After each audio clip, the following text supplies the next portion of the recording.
to be honest, we love paying our artists, but we also get, that's the reason we exist, like Right. as a business, and why we've survived is because people like that we do that. Right. And so as much as it is 100% our mission to do that, it's also 100%, a marketing thing that we can go around It's part of in the spring, it was, we just given $45,000 to artists, and now we can say we've given $90,000. That's amazing. Artists. Is So that does that track with your growth? It does. As we've evolved, now we can spend a little more up front. So we spend more on the art, and we actually have a different commission model now. But it's growing faster than it ever has been.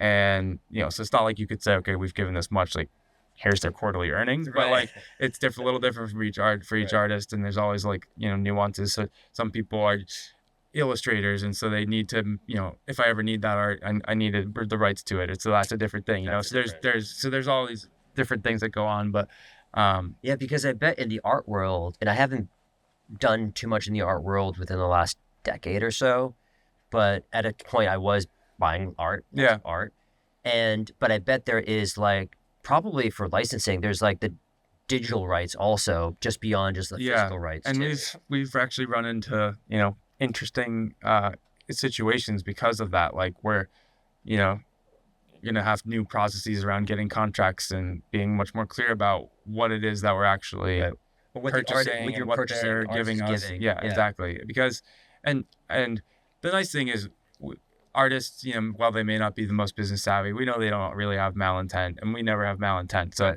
if there's miscommunications, we'll figure out the best solution. Right. But yeah, I mean, there's been times where, like we have individual agreements with everyone. They're all around the same structure, and they all usually have the same numbers, but different people have different just things that are going on and things that they feel particular about. So how does, I guess, what's your position on the AI side, since we kind of brought it up? Now. Well, I mean, I'm massively against it in pretty much every form. I think the only thing I would, sympathize with is the well, I love AI. I love AI. Yeah.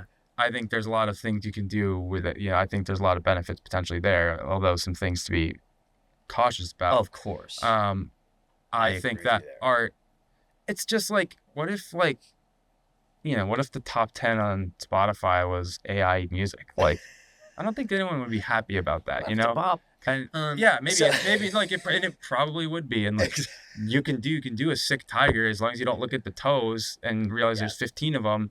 You could get a really cool AI tiger. Pretty sick tiger. But first of all, there's studies that show there's a 10 times larger effect of seeing art in person versus digitally. So that's not a direct AI versus not AI, but you can tell that there's a real element of like the human element of art.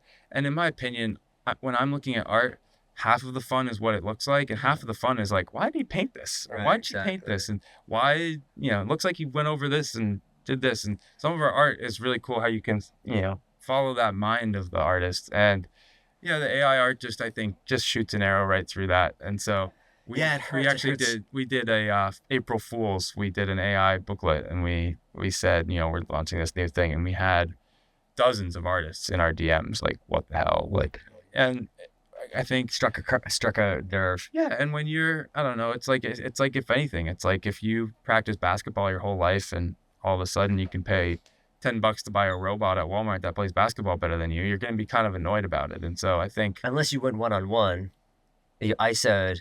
Yeah, if you won, maybe. But I think the larger point though is that, of course, that for real artists who've poured their life into finding something creative, I think we're gonna do our best just to make sure that they're celebrated. Well, I think the human element is the hardest thing to copy, without a doubt, because you can also have a robot that paints in the physical and they do it, and they maybe add like human elements of mistakes or overwriting things or whatever. So like that stuff potentially could exist, but I still feel like I have so much hope every time, maybe I'm a little bit high, at night when I'm cruising on Instagram, I'm just like, there's so much cool stuff being made all the time. I'm like, how are people so creative? Yeah. And I think there's a lot of new technologies that enables allowed it. Yeah. Right. Like, and that's why it's like, for me, AI is an enabler tool, not necessarily like a replacement. Yeah, I agree. I think what's challenging is when you see And it's like, again, you kind of understand it, but like you see a lot of cannabis brands even who will want to make a really cool looking package and they'll just go to AI and get it. And it's like the first result, they're like, I'm just going to put this and it's like good enough. Sure, it looks cool, but like you had an opportunity there, to like really do something cool, support someone, get something that people are gonna really like.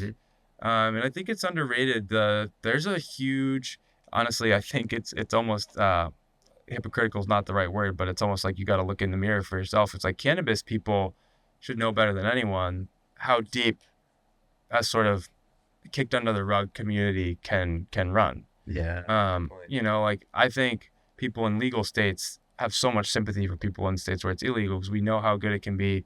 Everyone knows that, but just because of where you live, you can't get. So I think when you think about cannabis brands looking over artists, it's like, dude, it's the same thing. These are people who are doing something that's beneficial for society, promotes creativity, promotes the human element of connection.